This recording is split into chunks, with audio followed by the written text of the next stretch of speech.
You are watching Grace Television.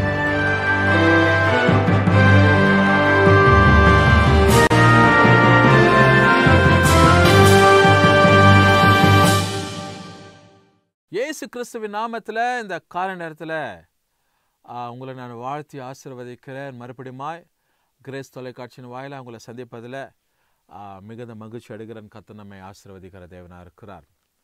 உபாகமத்தின் புத்தகம் 28ஆம் அதிகாரத்தில் ஏற்கனவே 1வது வசனத்தை நம்ம ஒரு பகுதியில் நம்ம வாசித்து பார்த்துருக்கிற ஒரு எபிசோடில் தேவன் தம்முடைய பிள்ளைகளை எப்படி ஆசீர்வதித்து அவர் நடத்துகிறார்னு சொல்லி, உபாகமம் 28ஆம் அதிகாரம்னு சொல்லும்போது தேவனுடைய ஆசீர்வாதங்கள் அதில் பட்டியலாய் நமக்கு கர்த்தர் வச்சிருக்கிறதான ஒரு காரியங்கள். அதனால ஒவ்வொரு வசனமாய் நீங்கள் 12-14 வசனம் வரலையுமா நீங்கள் படித்து பார்க்கும்போது தேவன் தேசத்தையும் தேசத்தில் உள்ள ஜனங்களையும் மிருக ஜீவனங்கள், வீட்டின் காரியங்கள், போக்குவரத்து, அதுக்கு பிறப்பட்ட களஞ்சியங்கள், இதெல்லாம் ஆண்டவர் ஆசீர்வாதமாய் நடத்துக்கிறத வேதத்தில் நம்ம வாசிக்கிறோம். உபாகமம் 28ஆம் அதிகாரத்தில் இந்த காலை நேரத்தில் பாருங்கள், ஒரு குறிப்பிட்ட வசனத்தை உங்களுக்காக நான் வாசிக்கிறேன்.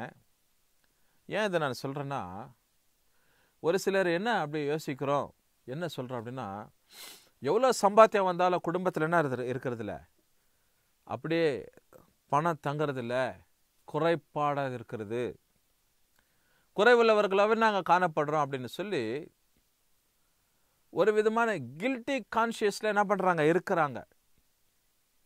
சில மனைவிமாரங்க வந்துட்டு சொல்கிறது என்ன அப்படின்னா, சம்பாத்தியம் பண்ணினதாருன்னா கூட கையில் நிற்கிறதே இல்லைங்க ஐயா, எங்களுக்காக விசேஷமாக ஜெபம் பண்ணுங்க, நிறைய கடன் அப்படியே பைசா வாங்கிட்டு வர பைசா அப்படியே செலவாயிடுது, கடன்காரனுக்கு கொடுத்துட்றோம், வட்டிக்கு கொடுத்துறோம், ஏதாவது ஒரு காரியத்தில் பிள்ளைங்களுக்கு இதை கட்டணும் அதை கட்டணும், இது செய்யணும் அது செய்யணும்னு சொல்லி பயங்கரமான சூழ்நிலைகளை உண்டாயிடுதுன்னு சொல்லி ஒரு சில காரியங்களை தெரிவிச்சிருக்கிறாங்க. நல்லா யோசிக்க வேண்டியது என்ன அப்படின்னா, பாருங்க, எதை செய்தாலும் நம்ம தேவனுக்கென்று நம்ம செயல்படும் போது தேவனை முன்வைத்து கர்த்தருக்காக செயல்படும் இந்த கர்த்தர் அந்த காரியங்களை நம்முடைய வாழ்க்கையில் ஆசீர்வதிக்கிறவர். தேவனுடைய திட்டம் என்னன்னா, நம்ம ஆசீர்வாதமாக இருக்கணும், நம்ம ஐஸ்வர்யமாய் நம்முடைய குடும்பங்கள் பிள்ளைங்க அவரை தேடி அவரை சார்ந்து அவருக்குள்ளாக விசுவாசமாக இருந்து நடத்தணும்னு சொல்லி தான் தேவன் விரும்புகிறது. ஸோ அதற்காக தான் கர்த்தர் நம்ம உண்டாக்கி நம்ம நடத்தி கொண்டு இருக்கிறார். அவருடைய பிள்ளைங்களாக நம்ம வாழ்ந்து கொண்டு இருக்கிறோம். இது இடையில் பல சவால்கள், குடும்பத்தின் காரியம், தனிப்பட்ட வாழ்க்கை, பிள்ளைங்க, இப்படி பல சவால்களை நாம் என்ன பண்ணுறோம், சந்திக்கிறோம். ஒரு அருமையான வசனத்தை இந்த உபாகமம் 28ஆம் அதிகாரத்தில் 8வது வசனத்தை வாசிக்கிறோம் பாருங்கள் உங்களுக்காக. கர்த்தர் உன் களஞ்சியங்களையும் நீ கையிடும் எல்லா வேலைகளிலும் உனக்கு ஆசீர்வாதம் கட்டளையிடுவார் அப்படின்னு சொல்லி வசனத்தில் வாசிக்கிறோம். உன்னுடைய களஞ்சியங்கள், த பேரன்,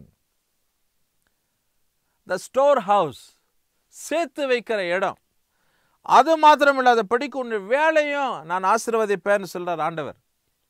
நீ கைட்டு செய்கிற வேலை, நீ எந்த வேலையாக இருக்கட்டும், அது கூலி வேலையாக இருக்கட்டும், தின வேலையாக இருக்கட்டும், மாதத்திற்கு ஊதியத்தை வாங்குறதோ, 15 நாளைக்கு ஊதியத்தை வாங்குறதோ, தினந்தோறும் வேலை செய்துட்டு ஊதியத்தை வாங்குறதோ, இல்லை வீட்டில் நீங்கள் ஏதாவது கடையை வச்சு என்ன பண்ணுறீங்க, நடத்தி கொண்டு இருப்பீங்க. ஒரு டிஃபன் சென்டரோ, ஒரு மளிகை சாமான கடையோ, இல்லை ஒரு சில்லறை கடை வச்சு நடத்துவீங்க, ஒரு காய்கறி வியாபாரம் பண்ணுவீங்க, ஒரு பால் வியாபாரம் பண்ணுவீங்க, what ever it may be, அதுலேருந்து வருகிற உன் கையின் காரியங்கள், சம்பாத்தியம், நான் உனக்கு ஆசீர்வாதமாய் வைப்பேன்னு சொல்றார் ஆண்டவர். உன் களஞ்சியங்களையும் எல்லா உன் வேலைகளை எல்லாம் ஆசீர்வாதமாய் கட்டளிடுவார் என்று சொல்லி வசனத்தில் மாத்திரமில்லாத படிக்கு உன் தேவனாகிய கர்த்தர் உனக்கு கொடுக்கும் தேசத்தில் உன்னை ஆசீர்வதிப்பார். What a blessed word, what a pleasantful word.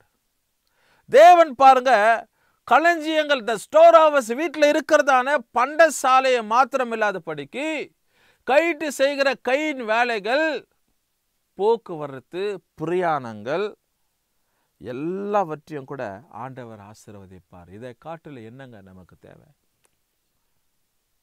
உடைய களஞ்சியங்கள் இன்றைக்கு ஆசீர்வதிக்கப்படும்.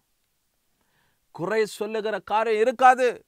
என் வீட்டில் இது இல்லை, அது இல்லை, இது பற்றக்கிற, அது பற்றக்கிற. No, never, nothing.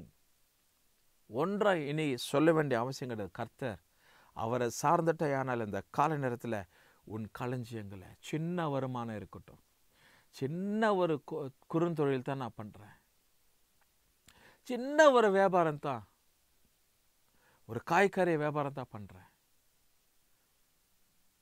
இல்லை சின்ன ஒரு டிஃபன் கடை தான் நான் வச்சு நடத்தின்னு இருக்கிறேன், இல்லை ஈவினிங்கில் சின்ன ஒரு ஸ்நாக்ஸை தான் போட்டு நான் குடும்பத்தை நடத்துகிறேன், பரவாயில்லை. தேவன் உன் கையிட்டு செய்கிற காரியங்களை ஆசீர்வதிப்பார். எவ்வளோ உன்னதமான ஒரு வார்த்தையில் நீ தேவனுக்கென்று உண்மையாய் கொடுத்து, நீ தேவனுக்கென்று உண்மையாய் நேரங்களை கொடுத்து, விசுவாசத்தை கொடுத்து ஆண்டவருக்கு செயல்படும் போது நீ கடவுளுக்கு உனக்கு கொடுக்கிற அந்த கையின் காரியங்களில் அந்த வருகிற வருமானத்திலையும் கூட நீ உண்மையாக இருப்பானால் தேவன் பல விதத்தில் உன்னை ஆசீர்வதித்து நடத்துகிறவராக இருக்கிறார். அது நிமித்தமாக உன் களஞ்சியங்கள் என்ன பண்ணாது? உன் களஞ்சியம் நிரம்பாமல் இருக்காது. தேவன் களஞ்சியத்தை நிரப்புவார், களஞ்சியத்தை ஆசீர்வதிப்பார். நிரம்பி வழியும். Your storages will be overflow. உடைய களஞ்சியங்கள் நிரம்பி வழியும்னு சொல்லி ஆண்டுடைய வசனத்தில் வாசிக்கிறோம். உடைய போக்குவரத்து, நீ கைட்டு செய்கிற காரியம், நீ கொடுக்கிற தேசத்தில், வசிக்கிற தேசத்தில், இருக்கிற இருப்பிடத்தில், உன் பகுதியில் கர்த்தர் உன்னை பல விதத்தில் ஆசீர்வாதமாய் உயர்த்தி நடத்துவார். இதுதான் இன்னைக்கு உனக்கு கர்த்தர் கொடுத்திருக்கிற ஒரு உன்னதமான வாக்குத்தத்தமான ஒரு ஆசீர்வாதம். தொடர்ந்து தேவனுடைய கரம் உன்னோடு கூட இருக்கட்டும். கர்த்தர் உன்னை ஆசீர்வதித்து நடத்துவார். ஜெபம் பண்ணுவோமா? நல்ல பிதாவே, இந்த காலை நேரத்துக்காக நன்றி. ஆண்டவரே, உன் களஞ்சியத்தையும் உன் கையின் வேலைகளை ஆசீர்வதிப்பார். நீ தங்கி இருக்கிற தேசத்தில் உன்னை கர்த்தர் ஆசீர்வாதமாய் வைப்பார்னு சொல்லி நாங்கள் வாசித்து இருக்கிறோம்ப்பா. இந்த உபாகமம் 28:8 வசனத்தில் அதன்படி கர்த்தனை செயல்படுத்தி நடத்துங்க. இந்த கரத்தில் ஒப்பு கொடுக்கிறோம். ஆசீர்வாதம். ஆண்டவர் இயேசு நாமத்தில் ஜெபிக்கிறேன் நல்ல பிதாவே. கர்த்தர் உங்களை ஆசீர்வதிப்பாராக.